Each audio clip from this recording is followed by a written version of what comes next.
హైదరాబాద్ లో మరో 2-3 గంటల్లో భారీ వర్షం కురిసే అవకాశం ఉందని వాతావరణ కేంద్రం తెలిపింది. దీంతో జీహెచ్ఎంసీ అధికారులు అప్రమత్తమయ్యారు. క్షేత్రస్థాయిలో ఎమర్జెన్సీ టీంలు అప్రమత్తంగా ఉండాలని ఉన్నతాధికారులు ఆదేశించారు. పరిస్థితిని ఎప్పటికప్పుడు కంట్రోల్ రూమ్ నుంచి అంచనా వేస్తున్నారు అధికారులందరూ క్షేత్రస్థాయిలో అందుబాటులో ఉండాలని ఆదేశించారు. మరోవైపు తెలంగాణలో భారీ వర్షాలపై ఇప్పటికే సీఎస్ శాంతికుమారి జిల్లా కలెక్టర్స్ తో వీడియో కాన్ఫరెన్స్ నిర్వహించారు. అధికారులంతా అప్రమత్తంగా ఉండాలని సీఎస్ ఆదేశించారు.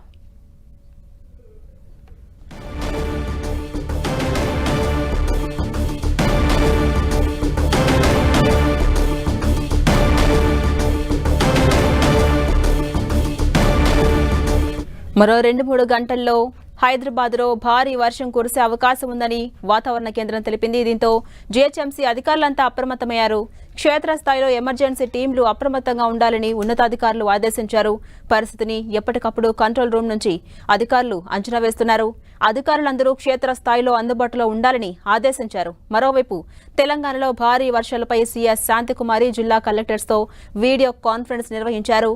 అధికారులంతా అప్రమత్తంగా ఉండాలని సీఎస్ ఆదేశించారు.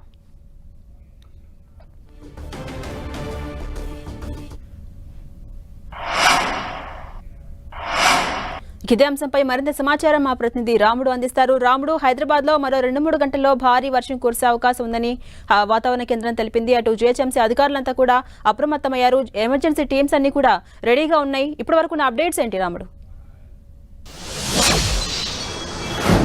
ఎస్, అంటే ఉదయం నుంచి కూడా అదేవిధంగా ఈ రోజు తెల్లవారుజాము నుంచి కూడా అనేక ప్రాంతాల్లో ఓ మోస్తారు నుంచి వర్షం కురుస్తున్నటువంటి పరిస్థితి ఉంది. సిటీలోని అనేక ప్రాంతాల్లో ముసురు పట్టింది. దాంతో ఉదయం నుంచి కూడా జీహెచ్ఎంసీకి సంబంధించినటువంటి సిబ్బంది అంతా కూడా అప్రమత్తంగా ఉన్నారు. కానీ ఇప్పుడు సాయంత్రం కొంచెం భారీ వర్షం పడుతుందని ఉదయమే అంటే మధ్యాహ్నం వరకే జీహెచ్ఎంసీకి ఇన్ఫర్మేషన్ ఉంది. దాంతో అందుకు తగ్గట్టుగా చర్యలు తీసుకోవాలని కమిషనర్ క్షేత్రస్థాయి అధికారులను ఆదేశించారు. ఆయా ప్రాంతాల్లో పనిచేసేటువంటి జోనల్ కమిషనర్లు, డిప్యూటీ కమిషనర్లు, ఇంజనీరింగ్ స్టాఫ్ అంతా కూడా ఫీల్డ్లో ఉండాలి. ఎక్కడైతే హెవీ వర్షం వచ్చి లేదా వాటర్ స్టాగ్నేషన్ అవుతుందో ఆ ప్రాంతాల్లో ఇమ్మీడియట్లీగా దాన్ని అంతా కూడా క్లియర్ చేసేందుకోసం అవసరమైనటువంటి చర్యలు తీసుకోవాలని ఆదేశించడం జరిగింది. ఇక కంట్రోల్ రూమ్కు సంబంధించి ఈ రోజే ఉదయం ప్రత్యేకంగా అన్ని విభాగాల అధికారులతో సమీక్షా సమావేశం నిర్వహించారు. హైదరాబాద్ నగరంలో చేస్తున్నటువంటి పనులపైన, అదేవిధంగా వాళ్ళు చేస్తున్నటువంటి కోఆర్డినేషన్ గా ముందుకెళ్లాలి. ఏదైనా ఇబ్బందులు వచ్చినప్పుడు ఎలాంటి ఇబ్బందులు రాకుండా పబ్లిక్ వెంటనే వాటిని పరిష్కరించేందుకు అవసరమైనటువంటి చర్యలు తీసుకునే విధంగా కోఆర్డినేషన్ తో ముందుకెళ్లాలని ఉదయం కమిషనర్ నిర్వహించినటువంటి సమీక్షా సమావేశంలో అప్పుడు వాళ్ళకి చెప్పడం జరిగింది. ఇక సాయంత్రానికి భారీ వర్షాలు ఉన్నటువంటి నేపథ్యంలో జీహెచ్ఎంసీ ప్రధాన కార్యాలయంలో ఏర్పాటు చేసినటువంటి కమాండ్ కంట్రోల్ కు సంబంధించి ప్రత్యేకంగా అధికారులందరూ కూడా చేరుకున్నారు. వివిధ విభాగాల అధికారులు కమాండ్ కంట్రోల్లో ఉండి పరిస్థితిని సమీక్షిస్తున్నారు. ముఖ్యంగా ఏ ప్రాంతాల నుంచి వర్షం స్టార్ట్ అవుతుంది, ఏ ప్రాంతాల్లో హెవీగా వస్తుంది, ఏదన్నా ఎక్కడైనా తక్కువగా ఉంటే హెవీగా ఉండేటువంటి ప్రాంతాల్లో ఆ ప్రాంతాల సిబ్బందిని అక్కడ డిప్లాయ్ చేయాలని కూడా నిర్ణయించారు. ఈ విధంగా ఇబ్బందులు రాకుండా ఇబ్బందులు తగ్గించే విధంగా అవసరమైనటువంటి చర్యలు తీసుకోవాలని ప్రధానంగా డిసైడ్ చేశారు. అయితే ఈ రోజు శనివారం సాయంత్రం కావడం ఎక్కువ మంది వివిధ పనులపైన బయటికి వస్తుంటారు.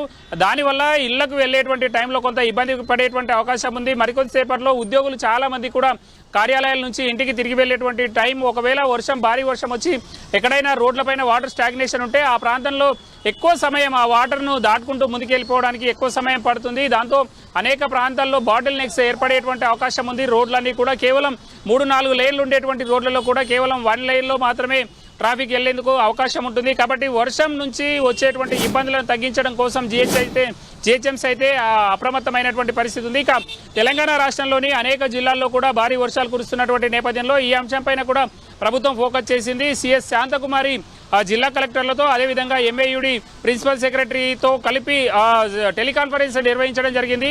ఎక్కడ ఎలాంటి ఇబ్బంది రాకుండా, ప్రాణ నష్టం రాకుండా అవసరమైనటువంటి చర్యలు తీసుకోవాలని కలెక్టర్లకు ఆదేశాలు జారీ చేసింది. దాంతో తమ ప్రాంతాల్లో ఎక్కడ ఏవి వర్షం పడ్డప్పుడు అక్కడ రెవెన్యూ కానీ లేదంటే ఆయా ప్రాంతాల్లో ఉండేటువంటి మున్సిపల్ అధికారులు కానీ తీసుకోవాల్సినటువంటి చర్యలపైన కలెక్టర్లు కూడా క్షేత్రస్థాయి సిబ్బందికి అయితే ఆదేశాలు జారీ చేస్తున్నటువంటి పరిస్థితి ఉంది. ప్రధానంగా గ్రేటర్ హైదరాబాద్ పరిధికి సంబంధించి మధ్యాహ్నం వాతావరణ శాఖ ఇచ్చినటువంటి అలర్ట్ ప్రకారం ఎల్లో అలర్ట్ కొనసాగుతుంది. కానీ ఒకసారిగా మారినటువంటి వాతావరణం కారణంగా ఈ రోజు సాయంత్రం భారీ వర్షం ఉంటుందని మరొకసారి హెచ్చరిక జారీ చేశారు. అందుకు తగ్గట్టుగా అయితే జిహెచ్ఎంసీ పరిధిలో ఏర్పాట్లు జరుగుతున్నాయి.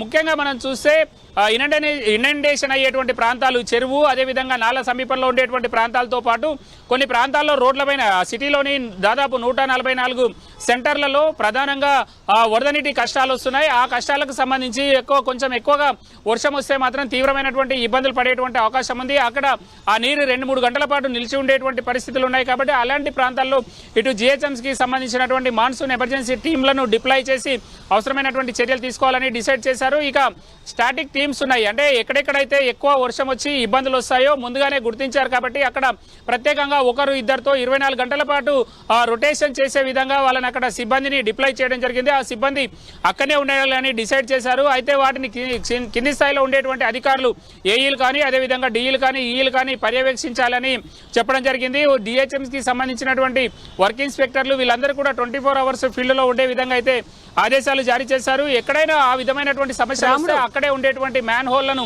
ఈ సిబ్బంది ఓపెన్ చేస్తారు. ఆ మ్యాన్ హోల్ మొత్తం వాటర్ వెళ్ళిపోయిన తర్వాత మళ్ళీ పూడ్చేటువంటి అవకాశం ఉంది. అలాగే రాముడు, గతంలో అనేక మంది వరదలకి కొట్టుకుపోయిన దృశ్యాలు కూడా మనం హైదరాబాద్ లో చూసాం. అయితే ఈసారి అటువంటి ఘటనలు పునరావృతం కాకుండా ప్రభుత్వం ఎటువంటి చర్యలు తీసుకుంటుంది ముందస్తు జాగ్రత్తగా?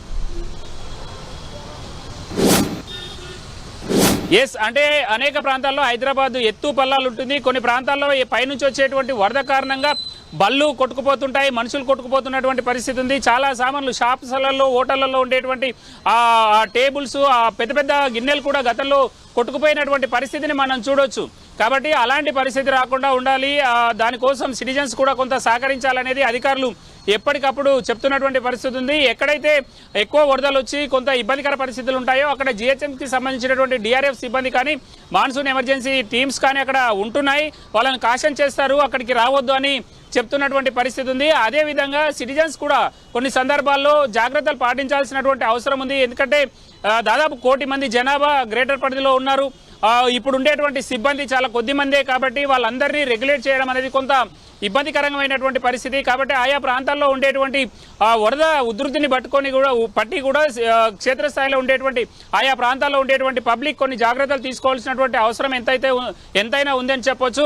గతంలో మనం చూస్తే కొన్ని సందర్భాల్లో పౌరుల నిర్లక్ష్యం కారణంగా ప్రాణాలు కోల్పోయినటువంటి పరిస్థితి. ఆ వరదలలో కొట్టుకుపోతుంటారు. గడిచినటువంటి వారం 10 రోజుల కింద వచ్చినటువంటి వర్షం కారణంగా కూడా ముషీరాబాద్లో ఒక వ్యక్తి నాలలో కొట్టుకుపోయి మృతి చెందినటువంటి పరిస్థితి. అంతకంటే ముందు సరూర్ నగర్ లేక్లో ఒక వ్యక్తి కొట్టుకుపోయడం కానీ, అంతకుముందు సుమేధ నాలాలో పడి చనిపోవడం కానీ, ఇట్లాంటివి అయితే సిటీలో కొంచెం భారీ వర్షం వచ్చినప్పుడు 1-2 మృత్యువార్త పడుతున్నటువంటి పరిస్థితి ఉంది. అంటే ఆ పరిస్థితుల నుంచి కొంచెం గట్టెక్కాలంటే సిటిజన్స్ కొన్ని జాగ్రత్తలు తీసుకోవాలి. అదేవిధంగా జిహెచ్ఎంసీ ఇంజనీరింగ్ విభాగం కూడా ఆయా ప్రాంతాల్లో ఉండేటువంటి నాలాలను పూర్తి స్థాయిలో కవర్ చేయాలి. అప్పటికే జిహెచ్ఎంసీ కమిషనర్ గా ఉన్నటువంటి రొనాల్డ్ రోస్ సిటీలో ఉండేటువంటి నాలాలు, అదేవిధంగా మాన్యువల్స్ సంబంధించి సేఫ్టీ స్టడీని ఒకదాన్ని చేయించారు. ఆ రకమైనటువంటి ఇబ్బందులు రాకుండా అయితే చర్యలు తీసుకుంటున్నారు అధికారులు. రైట్, థ్యాంక్ యూ రాముడు.